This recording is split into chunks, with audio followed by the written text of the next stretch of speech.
Hello बच्चों, आज से हम लोग स्टार्ट करने जा रहे हैं 11th की क्लास भी, जिसमें हम लोग सबसे पहले स्टार्ट करेंगे फ्लूइड मैकेनिक्स। 11th क्लास के कॉम्पिटिटिव बच्चों के लिए, खास करके जो बच्चे बोर्ड में तैयारी कर रहे हैं, बोर्ड में भी हैं और साथ साथ कॉम्पिटिटिव एग्जाम्स की तैयारी कर रहे हैं, ऐसे बच्चों के लिए हम डिटेल्ड सिलेबस लाने वाले हैं 11th के लिए। और इसमें सबसे पहले स्टार्ट करेंगे फ्लूइड मैकेनिक्स से, इसलिए क्योंकि फ्लूइड मैकेनिक्स सेकंड पार्ट में आता है और यहाँ से स्टार्ट करने से हम एक अच्छा और बड़ा हिस्सा कवर करेंगे, जिससे जेईई मेंस में कम से कम 2 से 3 सवाल अक्सर आते रहते हैं। और साथ ही साथ इसका एक फायदा ये है कि ये बाकी फोर्स और बाकी सारी चीजों से भी थोड़ा बहुत रिलेट होता है, तो हम उसको भी कवर करेंगे। ठीक है, तो चलिए स्टार्ट करते हैं। सबसे पहले फ्लूइड मैकेनिक्स में हम ये जानेंगे कि फ्लूइड क्या होता है।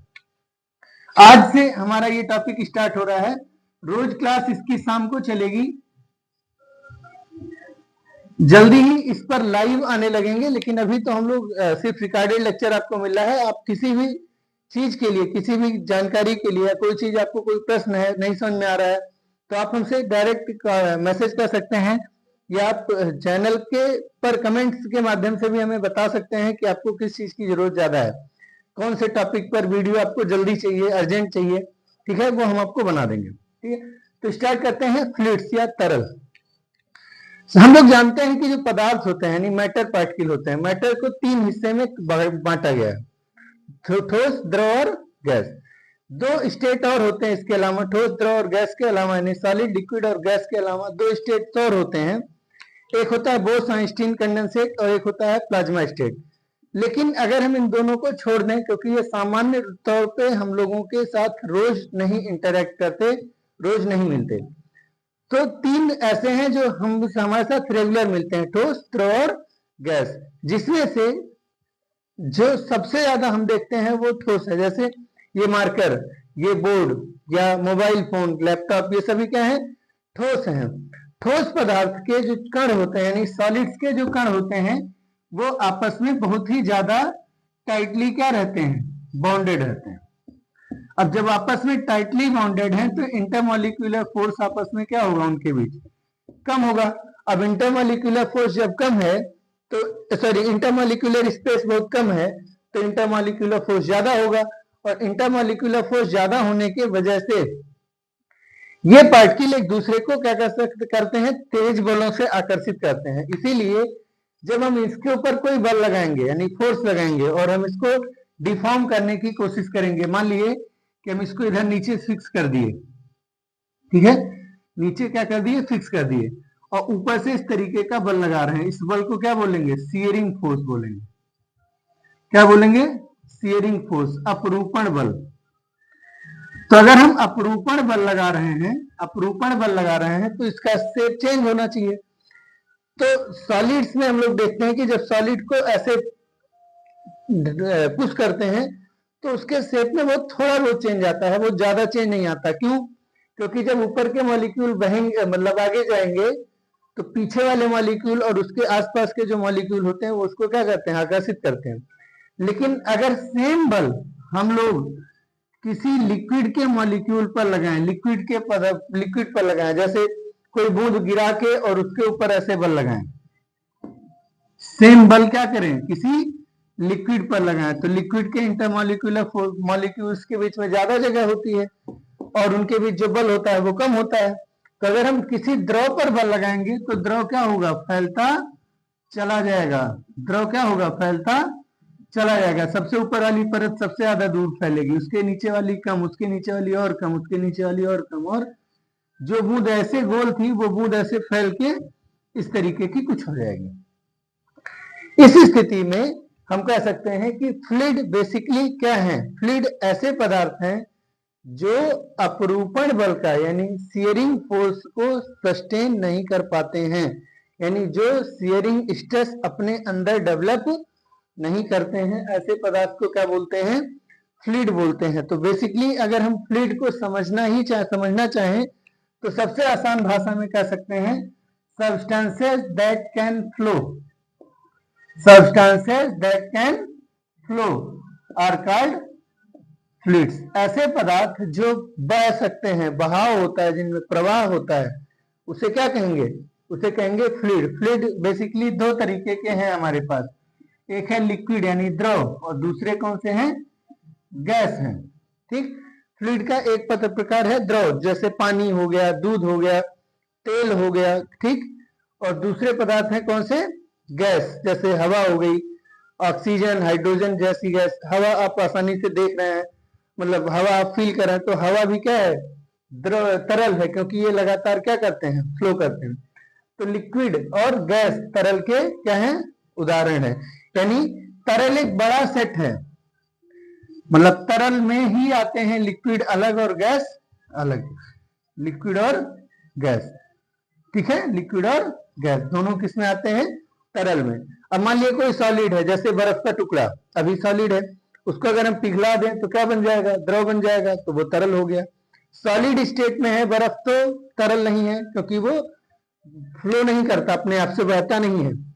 लेकिन अगर हम लिक्विड में स्टेट में कन्वर्ट कर दें, यानी जब द्रव पिघला के द्रव में बदल देंगे, तो क्या बन जाएगा?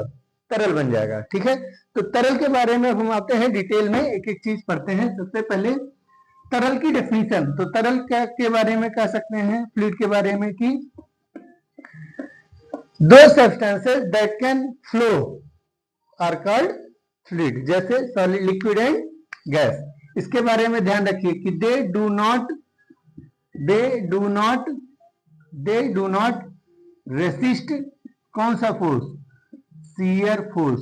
वो शियर फोर्स को रेसिस्ट नहीं करते। तो अगर रेसिस्ट नहीं करेंगे, इसका मतलब फ्लो कर जाएंगे, तो दे डू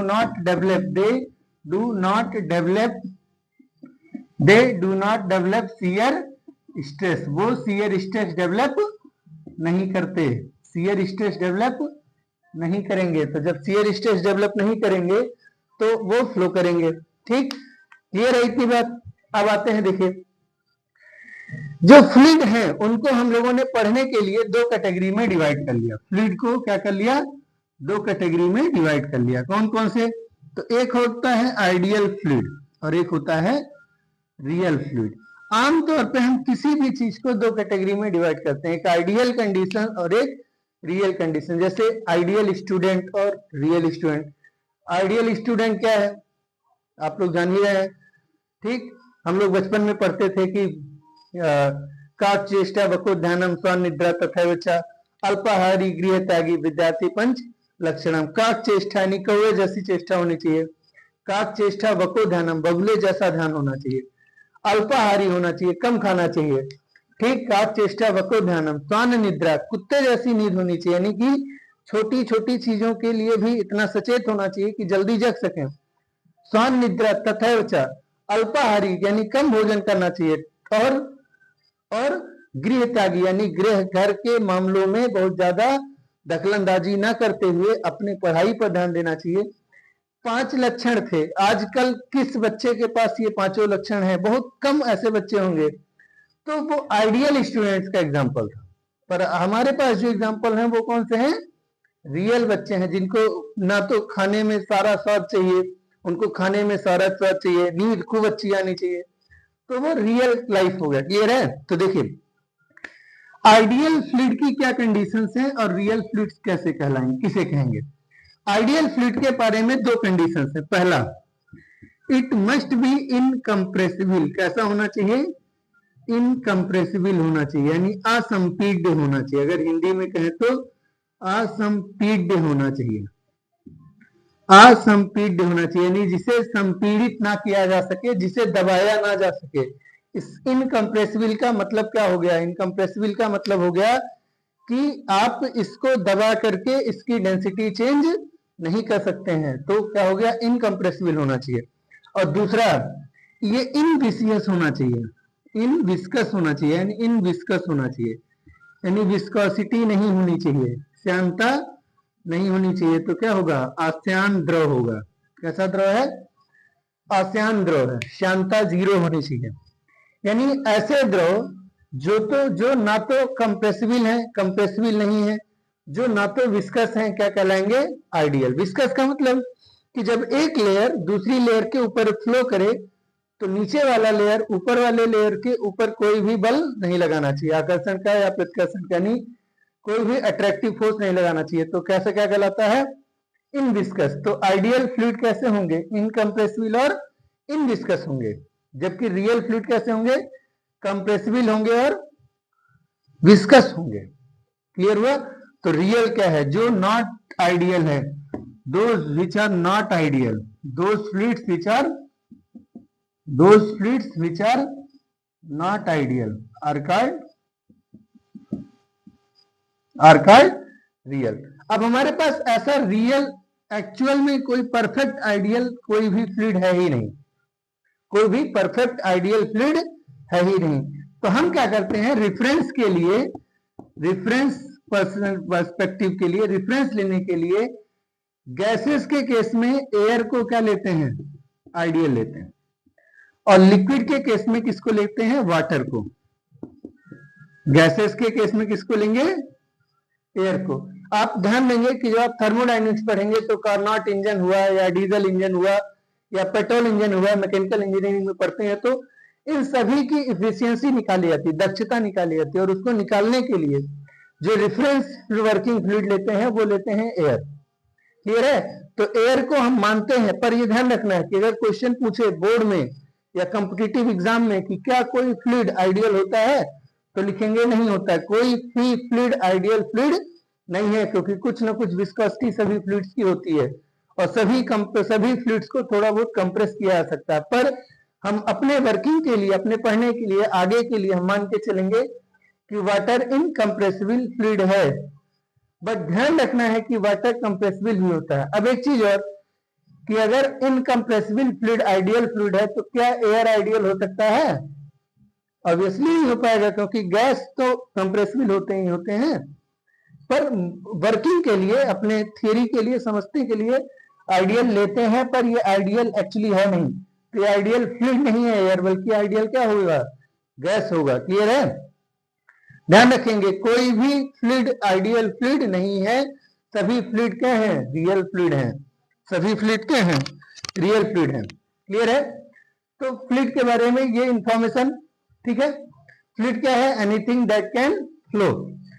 अब देखिए, जब फ्लूइड पढ़ रहे हैं आप, तो फ्लूइड को पढ़ने के लिए अलग अलग पैरामीटर्स होंगे और उन पैरामीटर्स को वन बाय वन करके देखते हैं कि क्या फ्लूइड्स में क्या ऐसी चीजें हैं जो बार बार आपको आएंगी। तो सबसे पहले ऐसी एक चीज है डेंसिटी। सबसे पहले ऐसी एक चीज है डेंसिटी, जिसे हिंदी में क्या कहते हैं? घनत्व कहते हैं। क्या होता है डेंसिटी? तो देखिए, मान लीजिए जैसे आपकी क्लास है, आपका एक क्लास का कमरा है, एक पर्टिकुलर रूम है, उस रूम में एक उसका निश्चित सीट्स है, नंबर ऑफ सीट्स हैं। हर नंबर ऑफ सीट्स पे कुछ नंबर ऑफ स्टूडेंट्स बैठते होंगे, 2 4 6। अब मान लीजिए कि किसी दिन क्लास में 20 बच्चे बैठे हुए हैं, पूरे यूनिफॉर्मली डिस्ट्रीब्यूटेड है, 20 लोग अलग अलग सीट पे बैठे हैं, अलग अलग जगह, ठीक। और किसी दिन क्लास में 60 बच्चे हो गए, तो एक ही सीट पे ढेर सारे बच्चे बैठेंगे, नजदीक नजदीक बैठेंगे। जिस दिन 60 बच्चे बैठ रहे हैं, उस दिन 2 बच्चों के बीच की दूरी क्या होगी? बहुत ही कम होगी। अगर दूरी कम है तो कहेंगे कि वो ज्यादा डेंसली बैठे हुए हैं, यानी डेंस ज्यादा है। अगर दूरी ज्यादा है उनके बीच में तो कहेंगे कि उनकी डेंसिटी क्या है? कम है। क्लियर है? तो बेसिकली डेंसिटी क्या बताता है?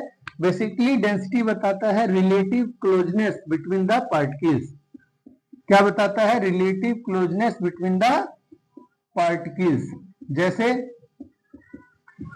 आमतौर पे सॉलिड्स की डेंसिटी उसी चीज के लिक्विड की डेंसिटी से क्या होती है? कम होती है। जैसे स्टील की डेंसिटी या आयरन की डेंसिटी वाटर की डेंसिटी से क्या है? कम है। इसका मतलब है कि स्टील के कण, स्टील के पार्टिकल्स यानी स्टील के मॉलिक्यूल आपस में कम दूरी पर है, बहुत नजदीक नजदीक है। और इसके कंपैरिजन में वाटर के कण, वाटर के पार्टिकल्स यानी वाटर के मॉलिक्यूल्स एक दूसरे के परस्पर काफी दूर हैं, मतलब स्टील के कंपैरिजन के बात में। क्लियर है?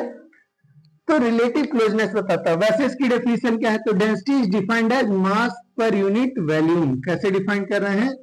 मास पर यूनिट वॉल्यूम। एकांक आयतन में द्रव्यमान, एकांक आयतन में द्रव्यमान, एकांक आयतन में पहले द्रव्यमान को उसका क्या कहते हैं? घनत्व कहते हैं। तो घनत्व को जनरली डेंसिटी को रिलेट करते हैं ग्रीक सिंबल रो से। किससे डिनोट करेंगे? रो, रो बोलेंगे, रो, रोने वाला रो नहीं, रो, ठीक है। Density rho is equal to mass per unit volume, mass divided by volume. So rho equal to M by V. आपने बचपन में बहुत बार इस चीज को देखा होगा, 10th में भी देखा होगा, 9th में भी। So P equal to rho equal to M into M by B. तो M equal to rho into B. Mass निकालना होगा तो इस तरीके से निकालेंगे। ये डेंसिटी का फॉर्मूला है, रो equal to mass per unit volume. अब अगर कोई पूछे डेंसिटी का एसआई यूनिट बताओ, तो what will be the SI unit of density? SI unit हुआ और डायमेंशन हुआ, दो ऐसी पैरामीटर्स हैं जो आप कुछ भी पढ़िए तो इनका दोनों का मतलब सभी चीजों का एसआई यूनिट और डायमेंशन जरूर निकाला करिए। और एक तीसरी चीज कि वो क्वांटिटी स्केलर है या वेक्टर है, ये भी चेक करने की कोशिश, आदत डालिए, ठीक। तो एसआई यूनिट क्या है? मास का एसआई यूनिट केजी होगा, जबकि volume length into breadth into height से मेजर किया जाता है, तो वॉल्यूम का मीटर क्यूब होगा, तो केजी पर मीटर क्यूब। कैसे लिखेंगे? केजी पर मीटर क्यूब या KG metre cube inverse. SI unit क्या हो गया? KG metre cube inverse. अगर आइए डायमेंशन, तो डायमेंशन कैसे निकालेंगे? केजी का डायमेंशन मास है तो मास का होता है m, और लेंथ का l into L into L and L into B into H, तो एल क्यूब। तो वॉल्यूम का क्या हो गया? L cube. So our formula will be M L minus 3, M L minus 3। SI unit क्या हो गया? KG per metre cube. SI unit क्या हो गया? KG per metre cube. अब आप गाड़ियों में देखते हो, जैसे आपके पास गाड़ी है, मान लीजिए कि अपाचे है, तो 160 सीसी 160 सीसी की गाड़ी, तो कभी कभी आप देखेंगे ग्राम पर सेंटीमीटर क्यूब यानी ग्राम पर सीसी लिखा रहेगा। सीजीएस यूनिट क्या है? डेंसिटी की। तो CGS unit is gram per CC, gram per centimetre cube या क्यूबिक सेंटीमीटर। जनरली गाड़ियों का जो सिलेंडर का पावर कैप डिफाइन किया था तो कैसे करते हैं? सीसी से करते हैं, क्यूबिक सेंटीमीटर। तो 1 ग्राम पर सीसी क्या है? 1 ग्राम पर सीसी को कैसे कन्वर्ट करेंगे? तो ध्यान से इस चीज को देख लिए। 1 gram per CC can be written as 1 gram per centimetre cube. 1 ग्राम को कन्वर्ट करेंगे केजी में, 10 पावर माइनस 3 केजी हो जाएगा, और सेंटीमीटर को करेंगे तो 10 पावर माइनस 6 मीटर क्यूब हो जाएगा, जो हो जाता है 1000 केजी पर मीटर क्यूब। कैसे? ध्यान रखें कि 1 सेंटीमीटर इक्वल टू हो गया 10 पावर माइनस 2 मीटर, तो 1 सेंटीमीटर क्यूब इक्वल टू हो गया 10 power minus 6 metre cube. Cube करने पर जब भी क्यूब करेंगे तो पावर का भी क्यूब होगा और यूनिट का भी क्यूब होगा, ये चीज ध्यान रखना है। पावर का जब क्यूब किए तो 10 पावर माइनस 2 का क्यूब माइनस 6 जाएगा। पावर पावर में ऐड होती है, मतलब जब गुणा होता है, मल्टीप्लाई होता है, तो पावर ऐड होता है, तो -2 फिर -2 फिर -2, कितना हो गया? -6 हो गया। तो 1 gram per CC equal to 1000 KG per metre cube. 1 gram per CC, 1 gram per centimetre cube equal to 1000 KG per metre cube. ये डेंसिटी की डेफिनेशन है और डेंसिटी की वेरियस एसआई यूनिट्स हैं। डेंसिटी हमको क्या बताता है? रिलेटिव क्लोजनेस, यानी अगर किसी की डेंसिटी ज्यादा है इसका मतलब है कि उसके पार्टिकल्स आपस में काफी ज्यादा नजदीक होंगे, काफी ज्यादा क्लोज होंगे। क्लियर है? बस समझ में आई? इसका स्क्रीनशॉट लेना चाहें तो ले सकते हैं। डिफिनीशन यहाँ है, density of any substance is defined as mass per unit volume. किसी पदार्थ का घनत्व उसके एकांक आयतन में उपस्थित द्रव्यमान के बराबर होता है, रो बराबर एम बाई बी। क्लियर है? इसका स्क्रीनशॉट लेना चाहें तो ले सकते हैं। ठीक है, डन। अब हम आते हैं अपने अगले टॉपिक पर, जिसको कहते हैं रिलेटिव डेंसिटी। होता क्या है कि कई बार हम हर चीज की डेंसिटी को याद नहीं कर सकते, और हर बार हर चीज की डेंसिटी लिखना भी हमारे लिए कठिन है, क्योंकि एग्जैक्ट वैल्यू कैलकुलेट करना बार बार कठिन होता है, क्योंकि मेजरमेंट हमेशा एरर देते हैं।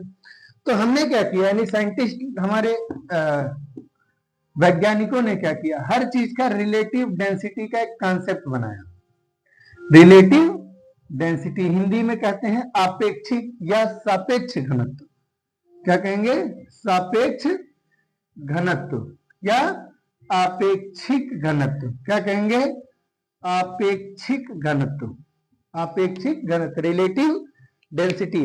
हर चीज की डेंसिटी को वाटर की डेंसिटी से रिलेट कर दिया गया तो उसे क्या कहेंगे, रिलेटिव डेंसिटी कहेंगे। रिलेटिव डेंसिटी कैसे डिफाइंड है, तो relative density of any substance can be defined as, इस तरीके से,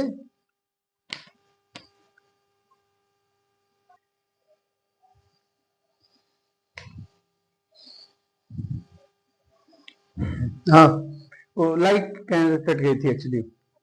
चलिए देखिए रिलेटिव डेंसिटी कैसे डिफाइन किए हैं, ratio of density of any substance to the density of water, ठीक, यानी density of any substance, density of any substance divided by density of water, density of water at 4 degree Celsius is called as relative density of any substance।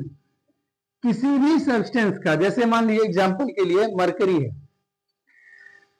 Mercury का relative density निकालना है या पता करना है तो हम क्या करेंगे, रिलेटिव डेंसिटी ऑफ मरकरी कैसे निकालेंगे, तो डेंसिटी ऑफ मरकरी ले लेंगे जो होता है 13.6 इंटू 10³ kg पर मीटर क्यूब, और डेंसिटी ऑफ वाटर होता है 10³ kg पर मीटर क्यूब, तो आया 13.6। यानी मरकरी का डेंसिटी, रिलेटिव डेंसिटी कितना है, 13.6। अब एक चीज ध्यान देंगे तो लिखा है density of water at 4 degree Celsius, इसका क्या मतलब है, इसका क्या कंसेप्ट है, तो देखिए आमतौर पे क्या होता है, किसी भी पदार्थ के लिए उसकी डेंसिटी, मतलब सॉलिड स्टेट और लिक्विड स्टेट और गैस स्टेट, तीन स्टेट्स में सबसे ज्यादा डेंसिटी होती है सॉलिड स्टेट की। उसके बाद दूसरे नंबर पे जो डेंसिटी होती है वो होती है लिक्विड स्टेट की, फिर उसके बाद होती है गैस स्टेट की। यानी किसी भी पदार्थ के लिए जनरली सॉलिड स्टेट की डेंसिटी उसी पदार्थ के लिक्विड स्टेट की डेंसिटी से ज्यादा होगी और उसी पदार्थ की गैस की डेंसिटी से सब में के सबसे कम होगी। यानी गैस की डेंसिटी सबसे कम, उसी पदार्थ के लिक्विड की डेंसिटी थोड़ी ज्यादा और उसी पदार्थ के सॉलिड स्टेट की डेंसिटी सबसे ज्यादा होती है। पर यह सभी के साथ नहीं होता है। वाटर भाई साहब अलग है, वाटर क्या है, अलग है। वाटर के पास एनामेलस बिहेवियर होता है, यानी उल्टा विपरीत बिहेवियर होता है, भिन्न बिहेवियर होता है। तो वाटर के साथ कैसा होता है, तो वाटर जो है उसका सॉलिड स्टेट यानी कि बर्फ, यानी कि आइस, आइस का डेंसिटी वाटर के लिक्विड स्टेट यानी कि पानी के तुलना में क्या होता है, कम होता है। यानी डेंसिटी ऑफ आइस कम होता है डेंसिटी ऑफ वाटर से, डेंसिटी ऑफ आइस कम होता है डेंसिटी ऑफ वाटर से। यानी प्योर वाटर को अगर हम फ्रीज करके आइस में कन्वर्ट कर देते हैं तो वो जो आइस बनेगी वो वाटर के सरफेस पे तैरेगी, क्यों, क्योंकि उसकी डेंसिटी कम है। अब सवाल है कि बाकी सभी के केस में उल्टा है और वाटर के केस में दूसरी चीज हो रही है। तो ऐसा इसलिए क्योंकि वाटर के मॉलिक्यूल्स में, ठीक, सॉलिड स्टेट में इंट्रामॉलिक्यूलर यानी कि इंट्रामॉलिक्यूलर हाइड्रोजन बॉन्डिंग होती है। क्या होती है सॉलिड में, आइस के केस में इंट्रामॉलिक्यूलर हाइड्रोजन बॉन्डिंग होती है, इंट्रामॉलिक्यूलर हाइड्रोजन बॉन्डिंग होती है, जबकि वाटर के केस में इंटरमॉलिक्यूलर हाइड्रोजन बॉन्डिंग होती है, इंटरमॉलिक्यूलर हाइड्रोजन बॉन्डिंग होती है। ठीक, इसका क्या मतलब है, इंटरमॉलिक्यूलर का मतलब है कि दो मॉलिक्यूल्स, पानी के दो अणु एक है एक यहाँ, दोनों के बीच हाइड्रोजन बॉन्ड हो रहा है तो हो गया इंटरमॉलिक्यूलर।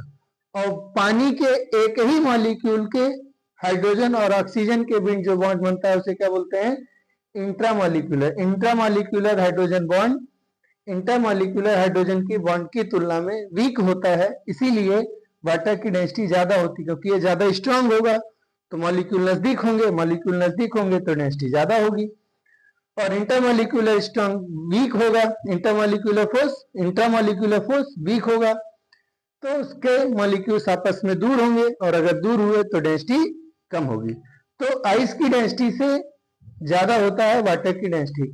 लेकिन जैसे जैसे टेम्परेचर बढ़ता है, ठीक, मान लीजिए 0 डिग्री सेल्सियस पे वाटर है, उसको धीरे धीरे धीरे धीरे हीट किए तो उसका टेम्परेचर क्या होगा, रेज होगा। तो 0 से 1 2 3 4 पर डेंसिटी हाईएस्ट होगी और उसके बाद फिर डेंसिटी घटती चली जाती है। तो सबसे ज्यादा डेंसिटी वाटर की होती है कितने डिग्री सेल्सियस पे, 4 डिग्री सेल्सियस। यानी वाटर की मैक्सिमम डेंसिटी कब होगी, मैक्सिमम डेंसिटी ऑफ वाटर कितने डिग्री सेल्सियस पे होगा, 4 डिग्री सेल्सियस पर। ये क्वेश्चन इंपॉर्टेंट है सभी कॉम्पिटिटिव एग्जाम के लिए, सभी परीक्षाओं के लिए ये एक चीज इंपॉर्टेंट है। वाटर की डेंसिटी सबसे ज्यादा कहां होती है, 4 डिग्री सेल्सियस में।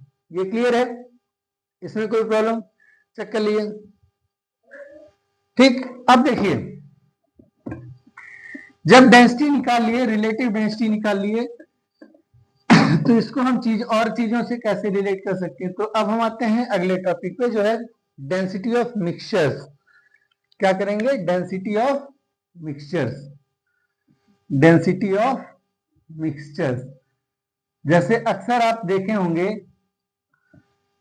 मिश्रण, मिक्सर के मतलब मिश्रण, मिश्रण यानी मिक्सचर्स का घनत्व। अक्सर आप देखे होंगे कि जो जैसे मान लीजिए दूध है, दूध में हमने पानी मिला दिया, तो दूध में पानी मिलाने से क्या होगा, डेंसिटी बढ़ेगी घटेगी, ऑब्वियसली घट जाएगी, दूध पतला हो जाएगा। ठीक है, चाशनी है उसमें पानी मिला दिए तो उसकी डेंसिटी क्या हो जाएगी, कम हो जाएगी। यानी कि आमतौर पे अगर हम एक चीज को दूसरे चीज में मिक्स करते हैं तो डेंसिटी क्या होती है, चेंज होती है। तो जब डेंसिटी चेंज होगी तो नई डेंसिटी कैसे निकालेंगे।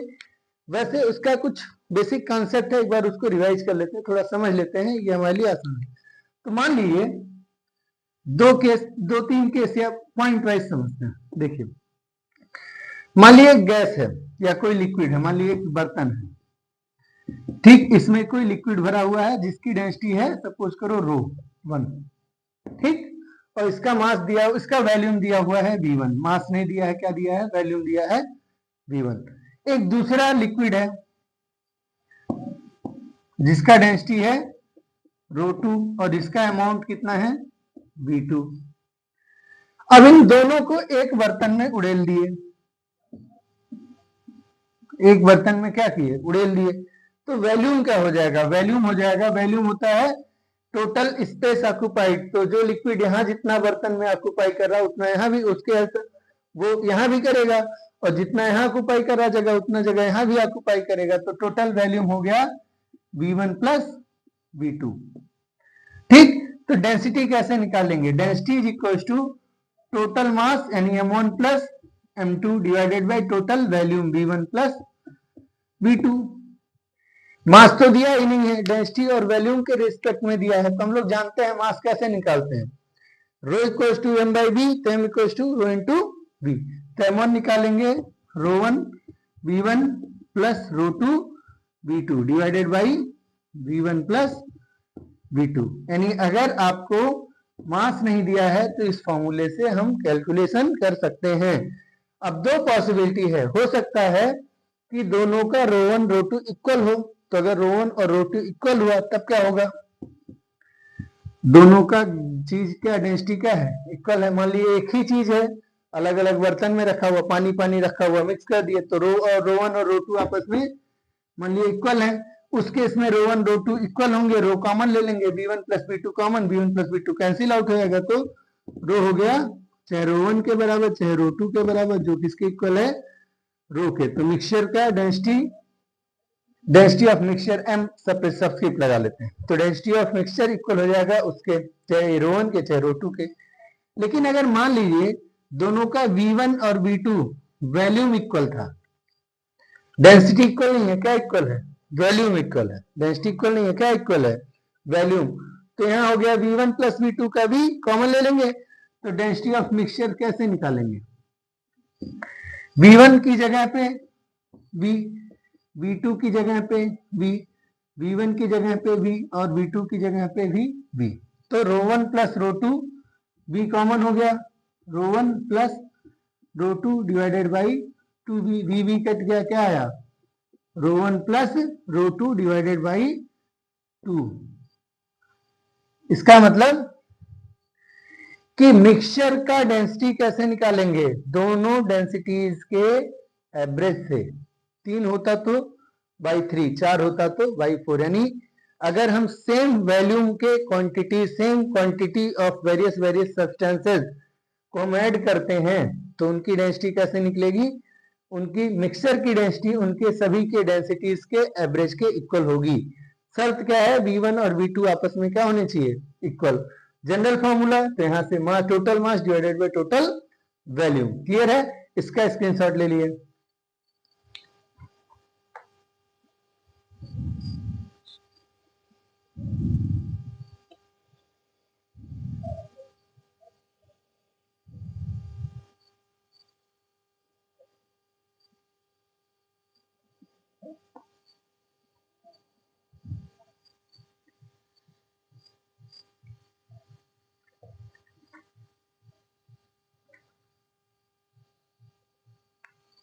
क्लियर है? हो गया? अब आते हैं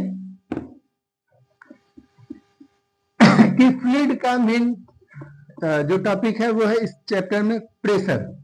अब हम आते हैं फ्लूइड के वेरियस प्रॉपर्टीज में। तो सबसे पहली जो प्रॉपर्टी पढ़ेंगे वो पढ़ेंगे प्रेशर। वो पढ़ेंगे क्या? प्रेशर। ठीक है? ये क्वेश्चन कर लें इस पर। देखिए question, let two beakers A and B contains equal volume of two liquids, two miscible liquids जो आपस में मिक्स हो जाए, two miscible liquids of densities rho and rho 1 equals to rho and rho 2 equals to 2 rho. Full stop. They are mixed now. They are mixed now. What will be the density of mixture? What will be the density of mixture? ठीक है? दो beaker है A और B, उनमें equal volume of two miscible liquids, दो miscible liquids का equal volume रखा हुआ दोनों में, और उनकी डेंसिटी पहले का रो है और दूसरे का 2 रो है। अगर हम उनको मिक्स कर दिए, वॉल्यूम इक्वल है, क्वांटिटी इक्वल है, डेंसिटी इक्वल नहीं है। They are mixed now, what will be the density of mixture? What will be the density of mixture? मिश्रण की डेंसिटी क्या होगी? तो सिंपल, V1 इक्वल्स टू कितना दिया है? V। V2 equals to V कितना दिया है? V। रो 1 इक्वल्स टू रो और रो 2 इक्वल्स टू 2 रो। हम लोग जानते हैं डेंसिटी ऑफ मिक्सचर कैसे निकालेंगे? डेंसिटी ऑफ मिक्सचर कैसे निकालेंगे? Given mass of first plus given mass of 2 divided by V1 plus V2, that is total volume. Mass of first कैसे निकालेंगे? डेंसिटी इनटू वॉल्यूम, तो rho 1 V1 plus rho 2 V2 divided by rho 1 plus V1 plus V2, V1 plus V2। V दोनों का common है, V common ले लेंगे, तो rho 1 plus rho 2 common हो गया, V कॉमन हो गया, V कॉमन कर लिया तो रो 1 प्लस रो 2, और V1 प्लस V2 यानी 2V, V कैंसिल आउट हो गया। रो 1 की वैल्यू रो 2 की value 2 rho divided by 2, that is 3 rho by 2 यानी 1.5 टाइम्स ऑफ रो। कितना है? 1.5 टाइम्स ऑफ रो। क्लियर है? इस तरीके के क्वेश्चंस रहते हैं और आसानी से लग जाते हैं, कोई दिक्कत नहीं है। ठीक है? Clear?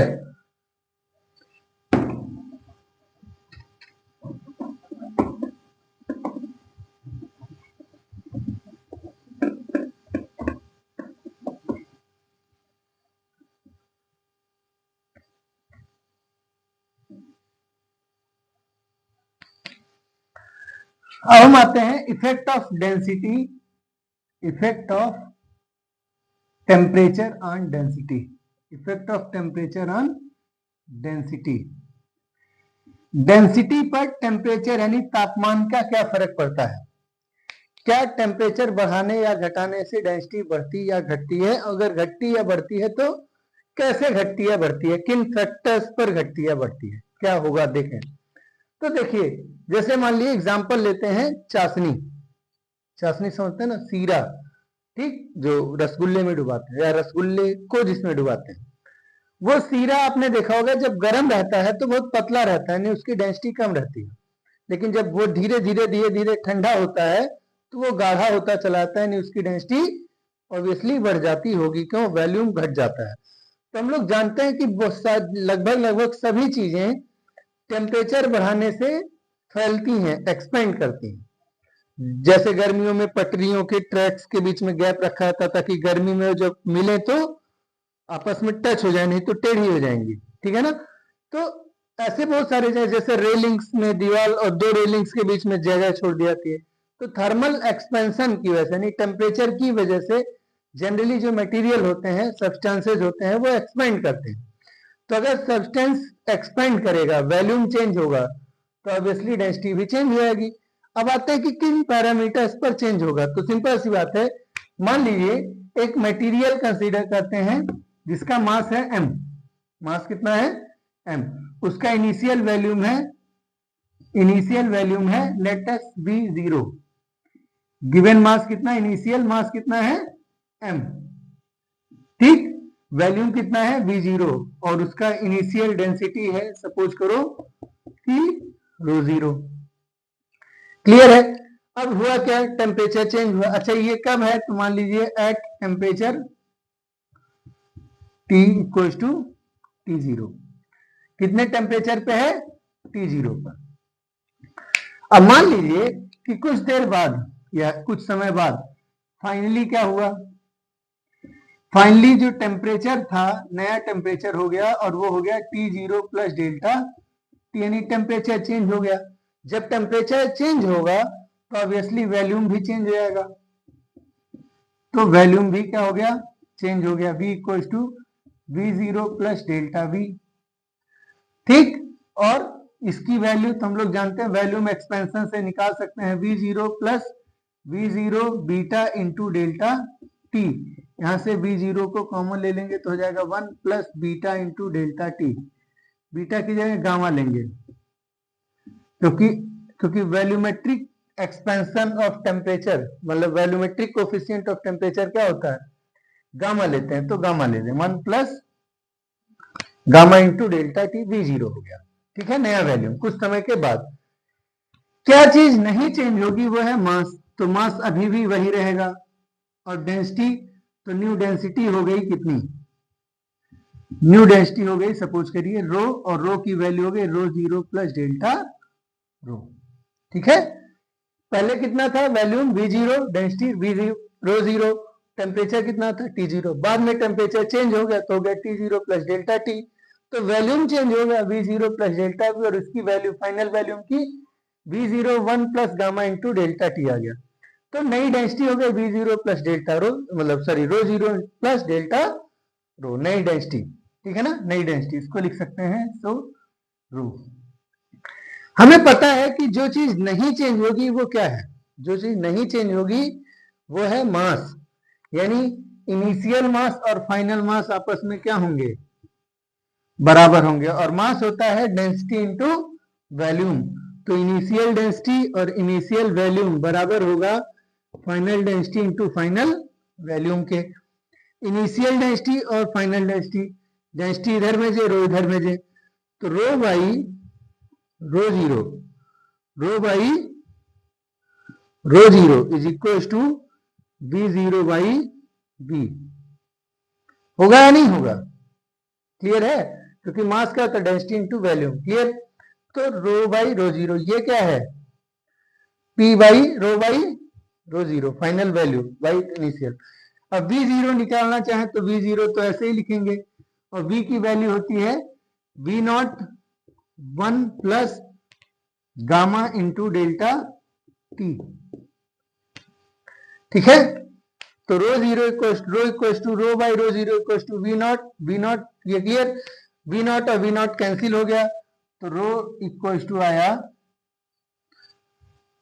ρ0 divided by 1 plus gamma into delta T, 1 plus gamma into delta T, यानी डेल्टा T टेम्परेचर चेंज करने पर जो डेंसिटी होगी वो इतनी, नई डेंसिटी होगी वो इतनी हो जाएगी। अब अगर हमें मान लीजिए चेंज निकालना है, क्या निकालना है, चेंज, तो चेंज इन डेंसिटी कैसे निकालेंगे, चेंज इन डेंसिटी कैसे निकालेंगे?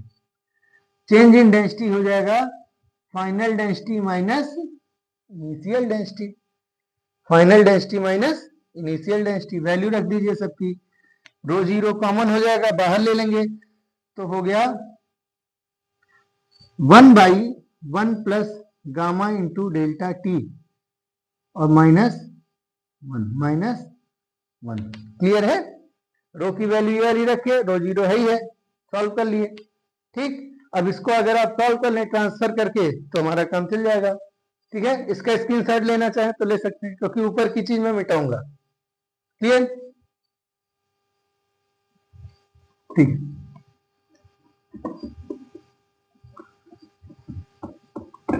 सो फाइनली क्या मिला?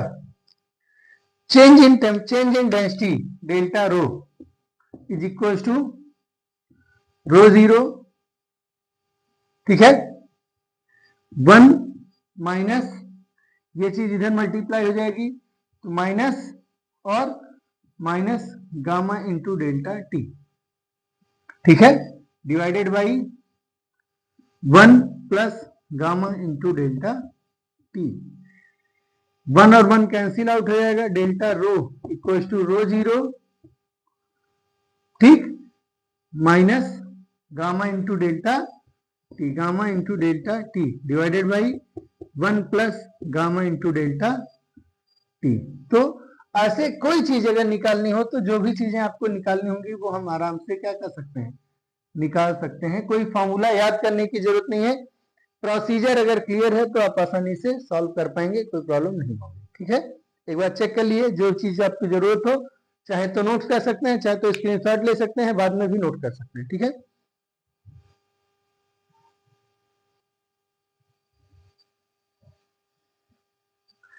ये क्वेश्चन है, देखिए AIPMT 2015 all India pre medical test, पहले होता था नीट में कंबाइन कर दिया गया, अब तो एम्स वगैरह के लिए होता था। AIPMT all India pre medical test, AIIMS medical college अलग अलग पहले एग्जाम होते थे।